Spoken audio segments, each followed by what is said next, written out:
Sir నమస్తే అండి. గడిచిన వారం రోజులుగా జరుగుతున్న రాజకీయ పరిణామాలు అసలు ఎలా చూడాలంటారు? జగన్మోహన్ రెడ్డి పర్యటనలో మనుషులు చనిపోవటం కానీ, దాని మీద ప్రభుత్వం సీరియస్ యాక్షన్ తీసుకోవటం కానీ అసలు ఎలా చూడాలంటారు? ఇదంతా ప్రభుత్వం రక్షణ కల్పించలేకపోతుంది అనేదైతే కనుక వైసీపీ వర్గాల ఆవేదన, వాళ్ళు చెప్తున్న మాటలు. మరి అది ఎంతవరకు కరెక్ట్ అనుకోవాలంటారు? నిజంగానే రక్షణ కల్పించడంలో ప్రభుత్వం విఫలమైంది అనుకోవాలంటారా? వైసీపీ వాదాలను తీసి పక్కన పెడదాం. ఎందుకంటే వాళ్ళు ఇదంటే అది, అదంటే ఇది అంటారు. గవర్నమెంట్ ఏంటంటే ప్రజాభిప్రాయం చెప్తున్నాను నేను. 20 మందికో కొన్ని వెహికల్స్కు పర్మిషన్ ఇచ్చిన తర్వాత మీరు ఎందుకు అలో చేశారు? ఎక్కువ మంది ఎందుకు అలో చేయాలి? వాళ్ళు చివరికి ఏమంటారు, నేను జడ్ప్ల సెక్యూరిటీ అది ఉంది, చుట్టూ నాకు రోపు కట్టాలి అది ఇది అని అంటున్నారు. వాళ్ళు అసలు ఇప్పుడు తన్ని అవతలయ్యాలి కదండి. మీరు లా అండ్ ఆర్డర్ మెయింటైన్ చేసేవాళ్ళు పోలీసులు. ఈ మధ్య పోలీసు వ్యవస్థ ఎలా తయారైందంటే ఇప్పుడు గవర్నమెంట్లో మరి ఓవర్ డెమోక్రసీ అయిపోయింది. వాళ్ళు ఏం చేసినా వాళ్ళు పోలీసులు కొట్టినా కానీ ఎవరో మాట్లాడరు.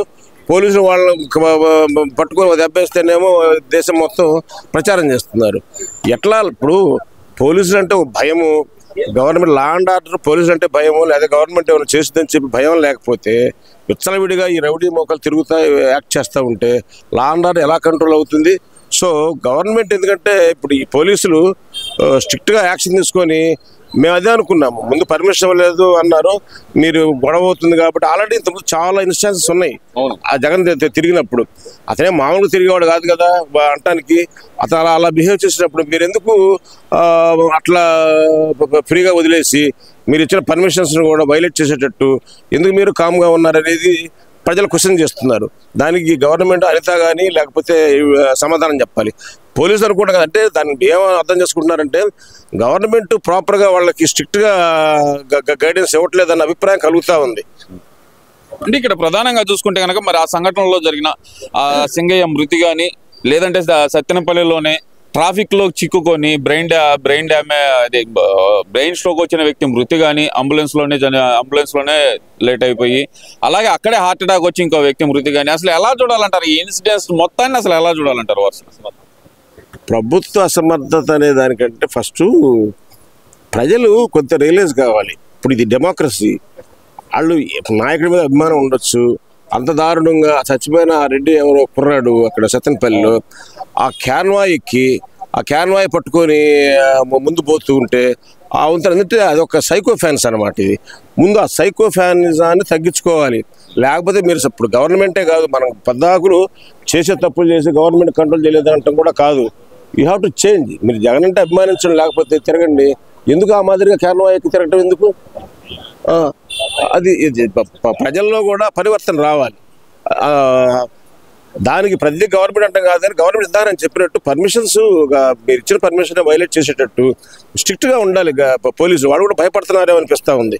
రేపు పొద్దున మళ్ళీ కోర్టులు ఏముంటాయో. ఈ గవర్నమెంట్ చంద్రబాబు నాయుడు గవర్నమెంట్ ఏంటంటే మరి డెమోక్రటిక్గా కాసేపు వెళ్లకుండా ఉంటారు. వాళ్ళు బాగా చేస్తే బాగానే ఉంటారు. ఏదైనా మీరే తప్పు చేశారన్నట్టుగా చేశారనుకోండి, వాళ్ళు పోలీస్ ఆఫీసర్స్ వాళ్ళకి ఇవ్వాల్సిన డెలిగేషన్ ఇస్తే కానీ వాళ్ళు ధైర్యంగా యాక్ట్ చేయలేరు.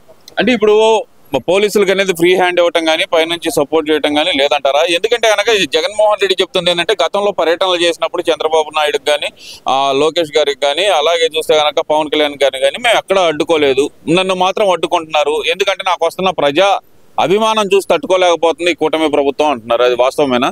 అసలు అడ్డుకోలేదనే మాట జగన్ మాట్లాడాలనా? ఆయన చెప్తున్నారు. చెబుతాడు. జగన్ చెప్పేవన్నీ అసలు పచ్చి అబద్ధాలు. అంతా అసలు తీసి పక్కన పెట్టండి. వాళ్ళంతా ఒక ఇదంటే అదంటే వితరణవాదం చేయడం తప్పితే వాళ్ళని తీసి పక్కన పెట్టండి. ఇప్పుడు కనీసం ఇప్పుడు మనం చంద్రబాబు నాయుడు కానీ లేదా తెలుగు గవర్నమెంట్ కానీ విమర్శించగలుగుతున్నాం.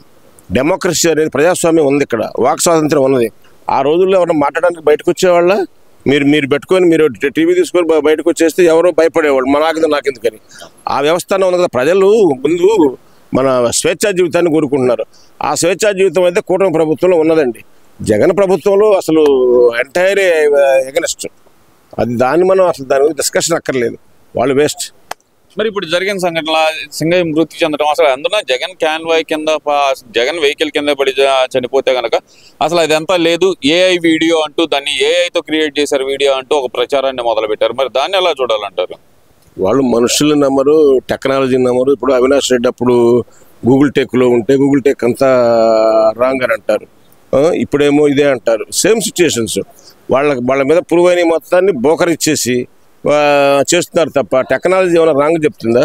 మనుషులన్నా ఏమన్నా అది చెప్తారేమో కానీ ఓ పక్కన వాళ్ళు ప్రపంచం అంతా టెక్నాలజీ వాడుతూ దాన్ని బేస్ అయ్యి ఇవన్నీ చేస్తూ ఉంటే అది రాంగ్ అంటే దానికి వితండవాదనే కదా, దానికి ఏ సమాధానం చెప్తారు? అసలు ఆ వీడియోనే ఫేక్ అంటున్నారు. ఏదైతే ఆ వీడియో బయట సర్క్యులేట్ అవుతుందో, ఆ సింగయ్య గారు జగన్ టైర్ కింద పడి చనిపోవటం అనేది ఏదైతే ఉందో అది అసలు ఫేక్ వీడియో. అసలు ఆయన ఒకవేళ టైర్ కింద పడినా కూడా మా కార్యకర్తే కదా 10 లక్షలు ఇచ్చామని చెప్పి అంబటరాంబాబు మాట్లాడటం అసలు ఎలా చూడాలి దీన్ని అంతా? అసలు ఇవన్నీ దారుణం. కానీ మీరు అన్నట్టు మా కార్యకర్త చచ్చిపోతే అంటే వాళ్ళ ఇంట్లో చచ్చిపోతే ఇది దేశం ప్రజాస్వామ్యం అండి. అంటే గవర్నమెంట్ నీ కార్యకర్త చచ్చిపోయాడని చెప్పి వాడిని ఏం అనకూడదా, చంపకూడదా? తప్పు కదా అది. అది దారుణమైన మాట. ఇంత ఇన్నాళ్ళ ప్రజాస్వామ్యంలో ఏనాడు ఆ మాట వినలేదు, ఎవడు అనలేదు. మాకు ఇప్పుడు చచ్చిపోయాడే పాపం అంటారు, లేకపోతే పరామర్శిస్తారు, లేకపోతే వాడికి ఏదైనా ఇది చేసేస్తారు, పొరపడలేదని చెప్పి ఒప్పుకుంటారు తప్పితే మా కార్యకర్తలు అయితే మా ఇంట్లో ఇప్పుడు వివేకానంద రెడ్డి అట్లాగంటారా ఏంటి? మా ఇంట్లో మా బాబాయిని మేము చంపితే మీకెందుకు? నాతో ఒక ఆయన ఇన్ఫార్మల్గా అన్నారు ఒకరిద్దరు, ఏం మా ఇంట్లో గొడవలు అయితే మీకెందుకు అంత వాళ్ళు చేస్తున్నారు అన్నారు. ఇది ప్రజాస్వామ్యం అండి ఇది? అంటే ఈ సిచ్యువేషన్ ఎలా చూడాలంటారు? ఇప్పుడు దాన్ని అసలు లైట్ గా తీసుకోవటం, మరి గతంలో జరిగిన సంఘటనలు కనుక కొన్ని చూసుకుంటే కనుక ఇదే అంబటరాంబాబు అసలుకి అదే పర్యటనలో పెద్ద హంగామా చేయటాన్ని, బార్గేట్లు తోసేయటం, పోలీసుల మీద ఎగబట్టడం, అసలు ఎలా చూడాలి ఇవన్నీ? అసలుకి చూసేది ఏముంది, వారు ప్రజాస్వామ్యకు అరాచకమైన మనుషులు. వాళ్ళు అట్లా చేసే మళ్ళీ అట్లా చేయబట్టే వాళ్ళు ఫెయిల్ అయ్యారు, 11 సీట్లకు వచ్చారు. వాళ్ళు మళ్ళీ అదే రకంగా మళ్ళీ కొత్త అబద్ధాలు ఆడి మళ్ళీ ఏదో అధికారంలోకి రావాలి లేకపోతే చూస్తున్నారు. కానీ ప్రజలు ఒకసారి చూసిన తర్వాత అటువంటి వాళ్ళని, అటువంటి వ్యక్తుల్ని మళ్ళీ నమ్మరు. ఏదో కొంతమంది అక్కడక్కడ అనుకుంటున్నారేమో మళ్ళీ మేము వస్తామని. ఒట్టి మాట ఇది. జగన్ అనే వ్యక్తి, నేను ఇప్పుడే చెప్తున్నాను, మళ్ళీ ముఖ్యమంత్రి కాదు కదా, మంత్రి కాదు కదా, ఏ పార్టీలో కూడా చేర్చుకోరు. ఈరోజు పరిస్థితిని బట్టి కాంగ్రెస్ కానీ బీజేపీ కానీ వాళ్ళు చేర్చుకుంటే వాళ్ళ అవసరార్థం కింద కూర్చోమంటారు తప్ప వాళ్ళని నమ్మరు. వాళ్ళని ఏ పార్టీలోకి వాళ్ళకి సరైన ఆధిపత్యం ఇవ్వరు. అటువంటిది మనుషుల పార్టీలో ఇవ్వట్లేదు. ఎందుకు ఇవ్వట్లేదంటే అతని మీద బ్యాడ్ ప్రాపగండా, బ్యాడ్ ఇమేజ్ వచ్చేసింది. So he never come to power. ఆయన చాలా గట్టిగా చెప్తున్నాడు కదా, ఇప్పుడు గడప గడపకి వైసీపీ అని చెప్పి మళ్ళీ కొత్త ప్రోగ్రామ్ పెట్టాడు. ఏదైతే కనుక రీకాలింగ్ చంద్రబాబుస్ మేనిఫెస్టో అని చెప్పి ఒక ప్రోగ్రామ్ పెట్టి వస్తున్నారు. మరి దాన్ని ఎలా చూడాలంటారు? మరి రీకాల్ చేసేది ఏదో ఇప్పుడు రాజకీయాల్లో ఉన్నాడు, పైగానేమో ఈ కేసులన్నీ ఉన్నాయి, మళ్ళీ అరెస్ట్ చేస్తారేమో అని చెప్పి జనంలో పోవడం, రేపు పొద్దున జైలుకి పోతే ఈ 10 మంది కూడా ధర్నాలు పోవడం చేరేమని చెప్పి ఒక భయం. దీంతో ఆ కథ నడపడం కోసం చేస్తున్నాడు తప్ప అతను నమ్మరు. అతను చెప్పేదంతా అబద్ధం. నమ్మే అవకాశమే లేదంటారా? లేదు. అసలు ఏదైతే చంద్రబాబు మేనిఫెస్టోలో చెప్పాడో అవన్నీ వదిలేశాడు కాబట్టి వాటన్నిటిని మనం గుర్తు చేద్దాం, ప్రతి గడపకి వెళ్ళాలని అంటున్నారు కదా. మరి ఆ ప్రోగ్రాన్ని ఎలా చూడాలంటారు? గుర్తు చేయనండి. ఏం గుర్తు చేస్తాడు?